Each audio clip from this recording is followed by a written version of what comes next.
desarrollándose, y de la cual entonces lo que tenemos ahí es el código que les comentaba recién, ¿sí? Que es importante, pero que ustedes no lo piensen como una cuestión netamente histórica. Lo tienen que pensar también como eso, como nos fuimos apropiando de esas ideas para poder aplicarlas a las organizaciones, ¿sí? Después, bueno, todo esto, los hebreos también, que también han tenido un código de convivencia y demás, que fueron los que después, que han sido también importantes para entender, bueno, muchas de las cuestiones que después se fueron aplicando a las organizaciones, ¿sí? En principio fue el respeto, bueno, como dice acá, por las reglas y leyes, y la teoría, así como obviamente que no lo saquen de contexto, sino es la teoría de liderazgo, que son las primeras que aparecen, porque estamos hablando de que eso está sacado de la Biblia, ¿no? Donde aparecen los primeros, no los profetas, sino serían como, no me sale la palabra ahora, Salomón, no, sí, Salomón que era un rey, eh, no el otro que es Moisés, ¿qué era Moisés? Si alguien, estoy hablando de Moisés, ¿no? Bueno, personas que específicamente guiaron al pueblo, ¿sí? Con una capacidad de liderazgo en particular, las lideraron y fueron y lograron bueno, que tuvieran una historia en particular. Bueno, eso podríamos sacar ahí, hablar acerca de esa teoría de liderazgo, ¿no?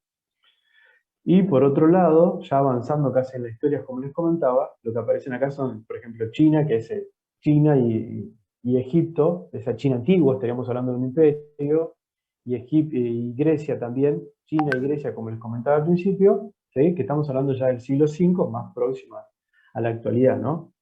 Entonces, bueno, de China entonces, lo que uno rescata tiene que ver con la obligación de los gobernantes a estudiar, esto que dice acá, y obviamente porque había todo un código que después, el más importante que hasta el día de hoy es importante China, como ustedes pueden ver ahí, porque habla de Confucio, ¿no? Confucio fue un filósofo chino que hasta el día de hoy todas las máximas de Confucio se siguen utilizando tanto en China como en diferentes países asiáticos, Japón, Corea, demás, ¿no? Corea del Sur y demás, se siguen utilizando esas enseñanzas acerca de cómo gobernar. Con lo cual estamos hablando que sería como, no es un libro muerto, algo que ya desapareció, sino que todavía sigue teniendo vigencia.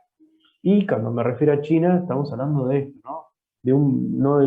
Lo mismo, no una China actual como la que ustedes conocen, sino algo más moderno, o sea, más antiguo, en el sentido de que son diferentes zonas y la mayoría de estas zonas de influencia que tenía China tenía que ver con la costa, ¿no? No toda la China que hoy se conoce. Eh, bueno, como les comenté recién, Confucio, ¿sí? Y otro libro importante también de esa época, yo se lo recomiendo, que tiene que ver con Sun Tzu, ¿no? Es el arte de la guerra. Y que también, cuando ustedes empiecen a ahondar más en administración, se van a encontrar con que ese libro del arte de la guerra de Sun Tzu, obviamente hoy se sigue aplicando en las organizaciones, también salvando las distancias históricas y demás.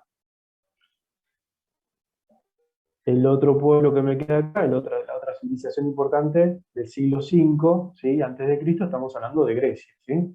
Bueno, de Grecia, entonces, que en principio podemos hablar de los filósofos de esa edad de oro de Grecia, que es el siglo V, pero obviamente que hay otros filósofos tan importantes como ellos que estuvieron antes, y obviamente hay posteriores. Pero es una forma, porque es que cómo vivían las ciudades griegas. Bueno, vivían a partir de lo que ustedes van a estudiar en algún momento, que son las polis griegas, ¿sí? Que eran ciudades autónomas que determinaban sus propias leyes, ¿sí? Y tenían su propia forma de organización. Entonces, algo muy interesante es eso, ¿no? Estudiar las polis griegas, donde cada ciudad era una ciudad-estado. Y entonces, cuando habla, por ejemplo, Platón acerca de la forma de gobernar, está hablando desde ese lugar, desde esa forma de vida que después se replicó en casi como modelo histórico a todos los estados modernos, ¿no? Estados modernos actuales incluso. Entonces no podemos descartar no dejar de mencionar a los griegos en este sentido de la influencia, por lo menos de Occidente. Y lo mismo entonces, cuando uno ve un mapa, estamos hablando de la influencia griega, no es solamente Grecia actual, sino todo esto que sería como el Mediterráneo y todo lo que tiene que ver incluso Italia, ¿sí? Y lo que tiene que ver incluso Turquía y demás, que también fue una zona de influencia muy importante para Grecia antigua, ¿no? Bueno, pasó entonces también esto, ¿no? La administración pública, esto, porque los griegos tuvieron esa posibilidad, o diferentes, ustedes tienen que, como habían tantas ciudades que eran estados, cada uno podía hacer como diferentes análisis de esas ciudades-estado. Había monarquías, aristocracias, democracias, ¿sí? Entonces uno puede hacer distintos análisis y es por eso que es tan rico estudiar no solamente de la parte administrativa, sino también de la parte política, que por eso después obviamente se vio reflejada en la administración. Bueno, ¿sí? Y así como haciendo un análisis como más específico sería la selección de personal, especialización en trabajo y los primeros indicios acerca de los incentivos, ¿sí? Todo esto está sacado de los textos que ustedes tienen que trabajar igual, ¿sí? Y bueno, avanzo más todavía, casi estoy llegando al quiebre, esto que yo le decía, de la Edad Antigua, en el siglo V ya avanzando, en el siglo V después de Cristo, y lo que aparece es, ahí en el siglo V después de Cristo, lo que hay es la desaparición del Imperio Romano. Pero antes del siglo V, en el siglo III antes de Cristo y el siglo V está todo Roma, ¿no? Bueno, Roma lo que hace es, el Imperio Romano también, uno tiene que dejar de pensar en todas las formas de organizaciones que, cómo lograron consolidarse como un Estado muy fuerte y cómo lograron administrar cada una de esas regiones que eran tan distintas a la Roma central, que era, ¿no?, la Roma de Italia, y cómo a la vez que conquistaban, iban organizándose en distintas formas de organizarse, no solo militar, que también fue muy importante, sino social y cultural, para poder controlar a todas esas diferentes poblaciones para que formen parte de ese imperio, ¿sí? También los procesos que vivieron dentro del Imperio Romano han sido que fueron repúblicas, monarquías y después un imperio. Y dentro de lo que había como interesante también es que había empresas, organizaciones dentro de la Roma, del Imperio Romano, o de la Roma, de hecho, antigua, tiene que ver con públicas, semipúblicas, privadas, y todo allá uno puede sacar de toda esa influencia, la puede tener para entender un poco también la administración, por lo menos al principio, la primera administración, las primeras teorías, ustedes cuando lo lean así se van a dar cuenta de que hay mucha influencia de todo esto que les estoy contando, ¿no? Bueno, y esa Roma antigua, no estamos hablando hoy solamente de Italia, sino estamos hablando de todo esto, ¿no? En su momento de mayor apogeo del Imperio Romano, abarcaron todo este territorio, ¿no?, esta zona de influencia. Desde Inglaterra hasta todo el sur de África y lo que tiene que ver con Asia incluso, ¿no? Entonces estamos hablando de que esa influencia no se la puede dejar de lado ni se la puede dejar de comentar.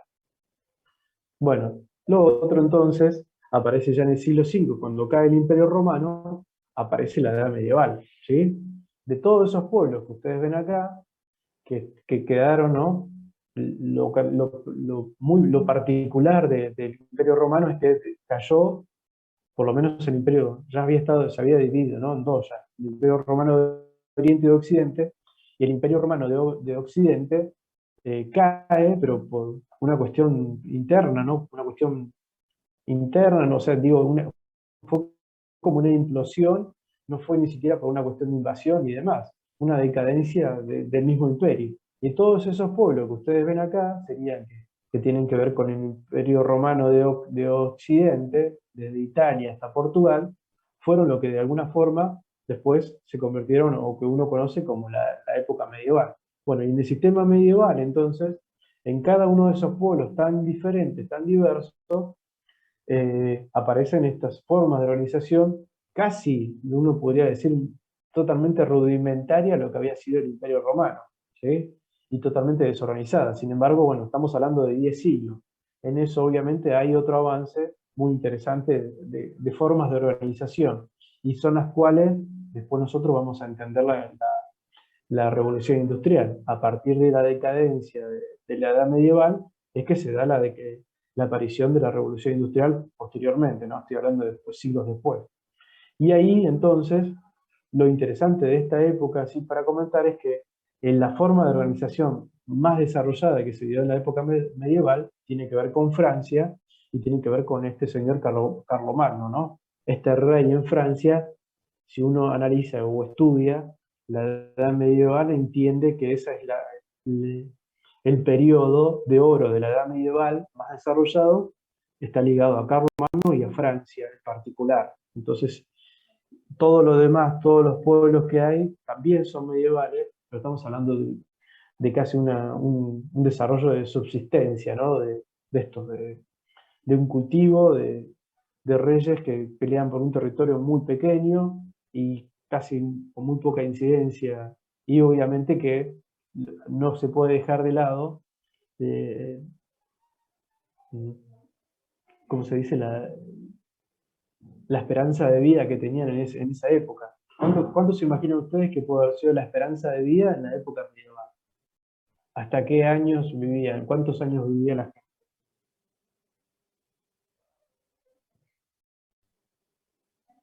30 o 40. Tal cual, ¿sí? El máximo que uno podía vivir es eso, ¿no? 30 años y ya desapareciera, o sea, se moría. Entonces, se tienen que imaginar todo eso. Hoy es muy difícil imaginarnos para nosotros que alguien viva no sé, tener su proyección de vida que vivía hasta los 30, como máximo así, ¿no?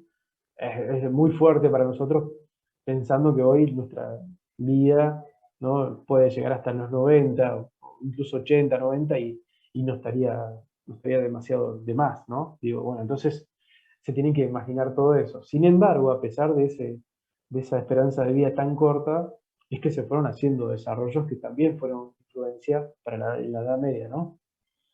Bueno, y entonces el imperio carolingio, esto que yo les contaba, tiene que ver con esa influencia posterior a la caída del imperio romano, pero obviamente que también desapareció después, ¿no? Pero obviamente que dejó una impronta muy fuerte. Y eso fue lo que, obviamente que fue, si cada uno analiza después en la revolución industrial cuáles países son los que más se desarrollaron, y claramente uno va a ver, por lo menos en el primer periodo de industrialización, tiene que ver con estos países desarrollados que tienen que ver con esa influencia que no se la estudia demasiado, pero tiene que ver con la influencia de todo lo que dejó el imperio carolingio, ¿no? Bueno, entonces los países industrializados, como usted decía, fueron Inglaterra por un lado, Francia y Alemania, ¿sí? Toda esa zona de acá son los que posteriormente después se produce la revolución industrial, ¿no? Por lo menos la primera revolución industrial se da en esta zona de acá. Con lo cual no sería extraño si uno se pone a pensar en la influencia que tuvo la época medieval, pero no cualquier época medieval, porque uno siempre se puede imaginar la época medieval de España, por ejemplo, ¿sí? Esto, España, comparado con esta época, y la verdad que no, atrasadísimo, años luz sería de ese desarrollo industrial. Y bueno, estos países que ustedes ven acá son los que finalmente promovieron el desarrollo industrial de la primera revolución industrial. Incluso, como ustedes también pueden ver, Italia tampoco formó parte de la revolución industrial y ningún país de estos de acá, ¿no? Portugal, España, Italia, todos estos países periféricos sería a este núcleo de poder que tiene que ver con ese imperio antiguo de Carolingio y quedó fuera de esos desarrollos a innovaciones industriales. A pesar de que, bueno, esto que le digo, ¿no? Pareciera que no hay una conexión, pero sí la hay, porque eso fueron como un caldo de cultivo para que se pudiera generar la revolución industrial. Bueno, lo mismo lo que ya les contaba acerca de ese feudalismo, de esa forma, entonces, cuando uno habla de época medieval, estamos hablando de muchas culturas distintas, y entonces es muy complejo decir así, generalizar, pero sí obviamente que uno puede hacer como un paneo muy, muy rápido de esto, ¿no?